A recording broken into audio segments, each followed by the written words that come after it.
नमस्कार विद्यार्थी मित्रांनो, प्रणिता दुगाणे या चॅनलवर तुमचे खूप खूप स्वागत आहे. आजच्या व्हिडिओमध्ये आपण इयत्ता 7वीचा घटक समप्रमाण आणि व्यस्त प्रमाण याविषयी माहिती बघणार आहोत. यामध्ये आपण भागीदारीची उदाहरणे सोडून घेणार आहोत.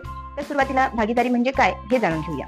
आता पहा, एखादा व्यवसाय जर चालू करायचा असेल तर त्यासाठी जी रक्कम लागते त्याला भांडवल असे म्हणतात. एखादा व्यवसाय चालू करायचा असेल तर जी रक्कम लागते त्याला भांडवल असे म्हणतात. आता हे जे भांडवल आहे ते भांडवल बऱ्याचदा एकाजवळ नसतं. मग अशा वेळेस एखादा व्यवसाय चालू करण्यासाठी एक दोन किंवा अधिक व्यक्ती एकत्र येतात आणि भांडवल जमा करून किंवा भांडवल घालून एखादा व्यवसाय सुरू करतात.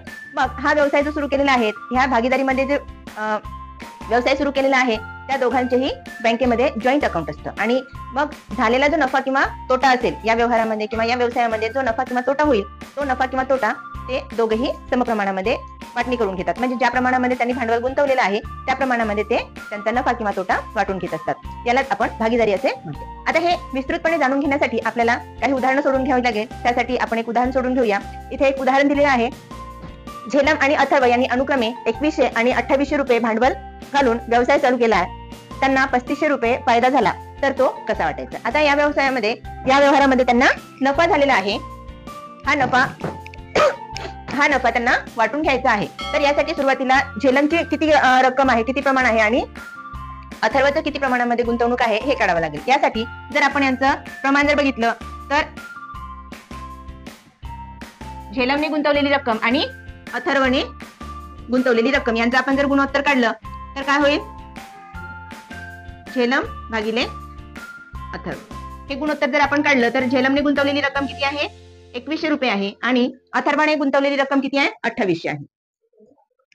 तर पहा, आपण काय केलं, इथे दोघांचं गुणोत्तर काढलं. गुणोत्तर काढत असताना आता इथे हे 2 शून्य कटले, 7 21 आणि 7 28 म्हणजे 3:4 हे प्रमाण मिळालेलं आहे आपल्याला. यावरून आपण असं म्हणू शकतो की झेलमने गुंतवलेली रक्कम किंवा झेलमचा नफा, झेलमने गुंतवलेली रक्कम किती आहे, 3x आणि अथर्वने गुंतवलेली रक्कम बरोबर 4x. ठीक आहे.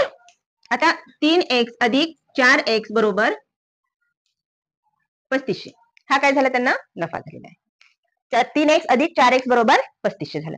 मग या दोघांची बेरीज करा, कारण हे काय आहे, सरखे पद असलेली संख्या आहे. 3 आणि 4 किती होतात, 7x बरोबर 3500. x बरोबर 3500 भागिले 7. 7 1 7, 7 5 35, 7 0 0 7 0 0. x बरोबर किती आलाय, 500 रुपये आलेला आहे.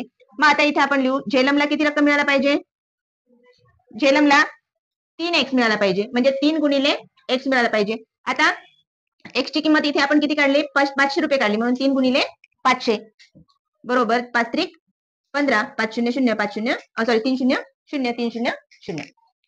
म्हणून झेलमला किती रुपये मिळाले, 1500 रुपये मिळाले. आता अथर्वला किती रक्कम मिळायला पाहिजे, 4x म्हणजे 4 गुणिले 500, 5 चौक 20 आणि ही वरचे 2 शून्य, म्हणजे झेलमला 1500 रुपये मिळतील आणि अथर्वला 2000 रुपये मिळतील. अशा प्रकारे भागीदारीची उदाहरणं सोडवायची असतात. म्हणजे ज्या प्रमाणामध्ये त्यांनी गुंतवणूक केलेली आहे त्याच प्रमाणामध्ये त्यांना नफा किंवा तोटा मिळेल.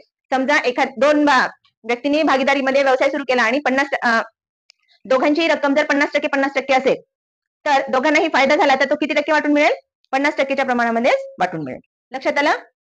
त्यानंतर आपण दुसरे एक उदाहरण पाहूया. त्यामध्ये एका व्यवसायामध्ये सतीश आणि राहुल यांनी 1,30,000 रुपये भांडवल गुंतवले. 3:2 या प्रमाणात गुंतवलेले आहे. तर प्रत्येकाची गुंतवणूक किती आणि या व्यवसायामध्ये त्यांना 36,000 रुपये नफा झाला तर प्रत्येकाचा नफा किती. आता यामध्ये पहा, एकूण रक्कम दिलेली आहे, परंतु राहुलने किती गुंतवले आणि सतीशने किती गुंतवले हे रक्कम न देता प्रमाण दिलेलं आहे 3:2 या प्रमाणात. म्हणजे सतीश आणि राहुलने गुंतवलेली रक्कम किती आहे, गुंतवलेली रक्कम 3:2 या प्रमाणात आहे. म्हणून होणारा जो नफा आहे तो सुद्धा कसा होईल, 3:2 या प्रमाणातच वाटायला पाहिजे. होणारा नफा 3:2 या प्रमाणात मिळेल, हो की नाही. मग आता 3:2 3 कोणाचे आहे तर सतीशचे. सतीशने गुंतवलेली रक्कम किती, 3x मानू आणि राहुलने गुंतवलेली रक्कम 2x मानू. इथे लिहा सतीशची गुंतवणूक 3x व राहुलची 2x, म्हणून 3x अधिक 2x बरोबर 1,30,000. 1,30,000 का केलं इथे? कारण दोघांची रक्कम किती जमा केलेली आहे? 1,30,000 रुपये जमा केलेली आहे. पण राहुलने किती गुंतवली आणि सतीशने किती गुंतवली हे माहिती नाही, म्हणून आपण 3x अधिक 2x बरोबर 1,30,000 ही रक्कम केली. यानंतर दोघांची बेरीज करा. 3 आणि 2 5x बरोबर 1,30,000. 5x भागिले 5 बरोबर 1,30,000 भागिले 5. आता हे 5 हे 5 कटले. 5 एका 5, 5 दुने 10, उरले 3, 5 सक 30 आणि 500 500 आणि 500. x बरोबर किती मिळालेलं आहे? 26,000. x बरोबर 26,000. आता याच्यावरून आपल्याला सतीशने गुंतवलेली रक्कम काढता येते. म्हणजे सतीशची रक्कम किती होईल मग? 3x आहे, म्हणून इथे आपण काय करू शकतो? 3 गुणिले 26,000 बरोबर किती होईल? 26 त्रिक 78. 26 त्रिक 78 आणि वरचे 3 शून्य, म्हणजे सतीशची रक्कम किती आहे याच्यामध्ये? 78,000 आहे. आणि राहुलची रक्कम किती होईल मग? 2x बरोबर 2 गुणिले 26,000. 26 दुने 52,000 रुपये कोणाची रक्कम आहे? ही राहुलने गुंतवलेली रक्कम आहे. आता यांचा जो नफा आहे तो नफा सुद्धा कशामध्ये मिळेल? याच प्रमाणामध्ये मिळेल. मग नफ्यासाठी काय करावं लागेल आपल्याला? परत हेच समीकरण मांडावं लागेल की सतीशला मिळणारा जो नफा आहे तो 3x असेल किंवा 3y घेऊ आपण, आणि राहुलला मिळणारा नफा जो आहे तो 2y असेल. इथे नफ्याची वाटणी करताना आता ही गुंतवलेली रक्कम मिळाली. सतीशने 78,000 गुंतवले आणि राहुलने 52,000 गुंतवले. आता या प्रमाणामध्ये यांना नफा किती झालेला आहे? 36,000 रुपये झाले. 36,000 रुपयाची आता वाटणी कशी करायची? 3:2 या प्रमाणामध्ये वाटणी करायची. समजा सतीशला नफा किती मिळाला?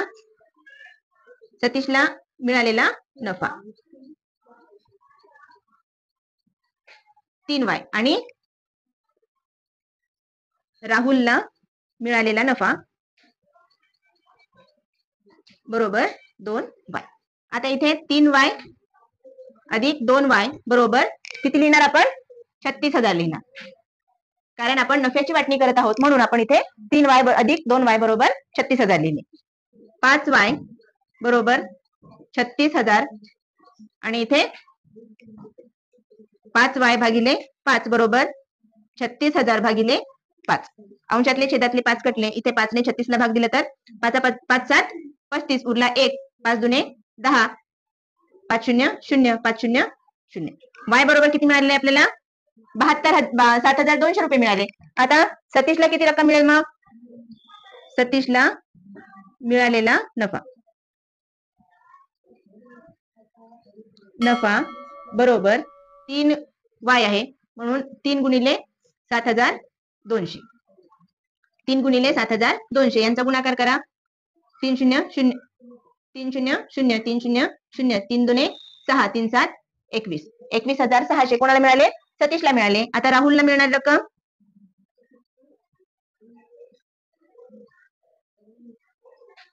मिळणारा नफा बरोबर 2y बरोबर 2 गुणिले 72 0 0 7,200. 72 दुने किती होतात? 144, म्हणजे आणि ते वरचे 2 शून्य दिले तर 14,400. 36,000ची वाटणी कशी केली आपण? इथे 21,600 सतीशला मिळाले आणि 14,400 कोणाला मिळाले? राहुलला मिळाले. अशा प्रमाणामध्ये समजा आपल्याला एखाद्या वेळेस रक्कम माहित नाही, कोण किती गुंतवलेली माहित नाही, पण प्रमाण दिलेलं असेल तर प्रमाणावरून या प्रकारे आपण उदाहरणं सोडू शकता. किंवा जर दोघांनी गुंतवलेली रक्कम दिलेली असेल तर त्याचं प्रमाण काढायचं. कोणी किती रक्कम गुंतवलेली आहे, दोन भागीदारांमध्ये किती रक्कम गुंतवलेली आहे ती काढून आपण त्या प्रमाणामध्ये झालेला नफा किंवा तोटा डिवाइड करू शकतो. आलं लक्षामध्ये?